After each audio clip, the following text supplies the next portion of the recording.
ସକାଳୁ ବାସି ମୁହଁରେ କେବଳ 3 ଥର ପଢ଼ି ଦିଅନ୍ତୁ ଏହି ଗୋଟିଏ ମନ୍ତ୍ର। ଗ୍ୟାରେଣ୍ଟି ଦେଉଛି ସନ୍ଧ୍ୟା ସୁଦ୍ଧା ସେ ଝିଅ ପଟିଯିବ। ନିଜେ ଆସି ତୁମ ସହିତ କଥା ହେବ, ତୁମକୁ ଭଲ ପାଉଛି ବୋଲି କହିବ। ତୁମ ପ୍ରେମରେ ଏମିତି ଦିବାନୀ ହେଇଯିବ କି ତୁମକୁ ନ ଦେଖି ଗୋଟେ ମୁହୂର୍ତ୍ତ ବି ରହିପାରିବନି।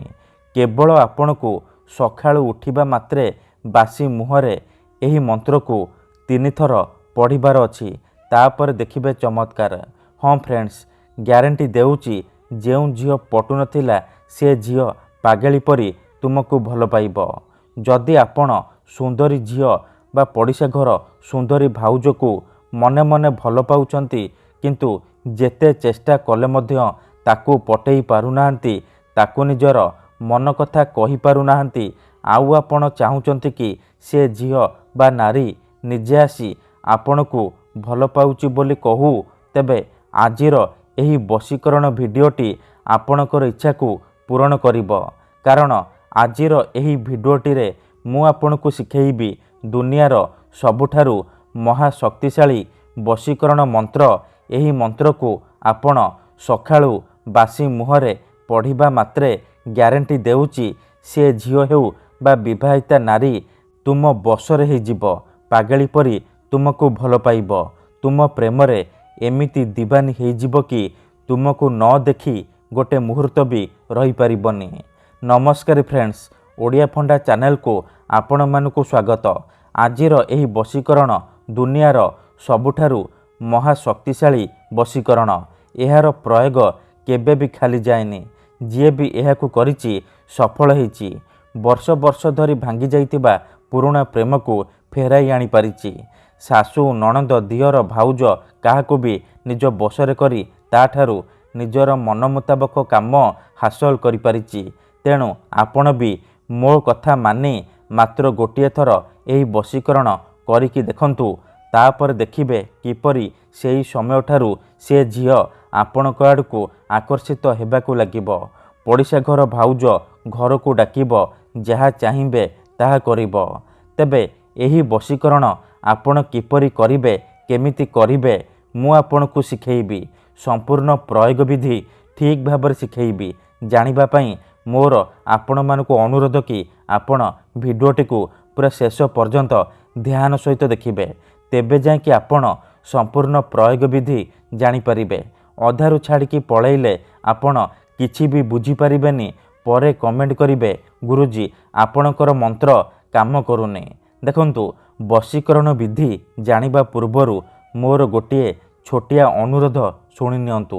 ଯେଉଁପରି ଆପଣ ଭଗବାନଙ୍କୁ ମାନୁଛନ୍ତି, ଭଗବାନଙ୍କ ଉପରେ ବିଶ୍ୱାସ ରଖିଛନ୍ତି, ନିଜର ସବୁ ଦୁଃଖ କଷ୍ଟ ଅସୁବିଧା ଭଗବାନଙ୍କୁ ଜଣାଉଛନ୍ତି, ଯଦି ସେ ଅସୁବିଧାର ସମାଧାନ ନ ହେଲା ତାହାର ମାନେ ନୁହେଁ କି ଭଗବାନ ନାହାନ୍ତି। ସେହିପରି ତନ୍ତ୍ର ମନ୍ତ୍ର ହୁଏ, ବଶୀକରଣ କାମ କରେ, କିନ୍ତୁ ଏହାକୁ ଆପଣଙ୍କୁ ସିଦ୍ଧ କରିବାକୁ ପଡ଼ିବ। ପ୍ରୟୋଗ ବିଧିକୁ ଠିକ୍ ଭାବରେ କରିବାକୁ ପଡ଼ିବ। ତେବେ ଯାଇ ମୁଁ ଆପଣଙ୍କୁ ଗ୍ୟାରେଣ୍ଟି ଦେଉଛି ଆପଣ ଯେଉଁ ଝିଅ ବା ନାରୀକୁ ଚାହିଁବେ ତାକୁ ମୁହୂର୍ତ୍ତକ ଭିତରେ ପଟେଇ ପାରିବେ, ନିଜ ଆଡ଼କୁ ଆକର୍ଷିତ କରେଇ ପାରିବେ, ତାଠାରୁ ନିଜର ମନ ମୁତାବକ କାମ ହାସଲ କରିପାରିବେ। ଠିକ୍ ଅଛି? ତେବେ ବଶୀକରଣ କରିବା ପୂର୍ବରୁ ବଶୀକରଣ ବିଷୟରେ କିଛି ଜାଣି ରଖନ୍ତୁ। ବଶୀକରଣ କ'ଣ ପାଇଁ କରାଯାଏ? ଯେତେବେଳେ ଆପଣ କାହାକୁ ନିଜଠାରୁ ଅଧିକ ଭଲ ପାଉଛନ୍ତି, ତା ବିନା ବଞ୍ଚିପାରିବେନି ଭାବୁଛନ୍ତି, ତା ପଛରେ ଗୋଡ଼େଇ ଗୋଡ଼େଇ ଥକିଗଲେଣି, ହେଲେ ସେ ଝିଅ ବା ନାରୀ ଆପଣଙ୍କୁ ଭାଅ ଦେଉନି, ଆପଣଙ୍କୁ ଅଣଦେଖା କରୁଛି, ସେତେବେଳେ ଆପଣ ବଶୀକରଣ କରିପାରିବେ। ବଶୀକରଣର ମାନେ ହେଉଛି ନିଜର ଭାବନାକୁ ଅନ୍ୟର ଦିମାଗରେ ପହଞ୍ଚାଇବା, ନିଜର ଭଲ ପାଇବାକୁ ଅନ୍ୟର ଦିମାଗରେ ପହଞ୍ଚାଇବା, ମାନେ ସେ ଝିଅ ବା ନାରୀର ଦିମାଗରେ ପହଞ୍ଚାଇବା। ତେଣୁ ମୋର ଆପଣମାନଙ୍କୁ ଅନୁରୋଧ କି ମନରେ କୌଣସି ଖରାପ ଉଦ୍ଦେଶ୍ୟ କିମ୍ବା କୌଣସି ଖରାପ କାମ ପାଇଁ ଆପଣ ଏହି ବଶୀକରଣ ମନ୍ତ୍ରକୁ ପାଠ କରିବେନି। କାହିଁକି ନା ଏହି ମନ୍ତ୍ର ସବୁଠାରୁ ସହଜ କିନ୍ତୁ ମହାଶକ୍ତିଶାଳୀ ବଶୀକରଣ ମନ୍ତ୍ର। ଏହି ମନ୍ତ୍ରକୁ ଯଦି ଆପଣ ସକାଳୁ ଉଠିବା ମାତ୍ରେ ବାସି ମୁହଁରେ ପଢ଼ିଦେବେ, ସେପଟେ ସେ ଝିଅ ବା ନାରୀ ଆପଣଙ୍କ ଆଡ଼କୁ ଆକର୍ଷିତ ହେବାକୁ ଲାଗିବ, ବିଚଳିତ ହୋଇ ଉଠିବ। ଯେପର୍ଯ୍ୟନ୍ତ तुमको देखिनी तुम पाखक आसीनी सी खाली छटपट हेब। तेणु जदि आपण एही वशीकरण करने को चाहूँगी से झील बा नारी को पटेइबा को चाहूँगी ताकू निज बसरे करी ताठारू निजर मन मुताबक काम हासिल करने को चाहूँगी। तेणु मोर आपण मानक अनुरोध कि आपण भिडियोटी को मूलरू शेष पर्यंत पूरा ध्यान सहित देखिए।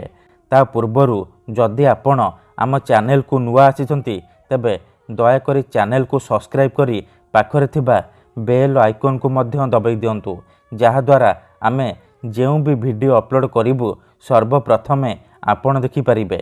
मन रखु यही वशीकरण विधि को आपण केउ भी बार रे करिपारिबे किंतु जेबे भी करिबे सकाळू बासी मुहरे करिबे। बिना हाथ गोड़ धोईकी सकाळू बासी मुहरे करिबे।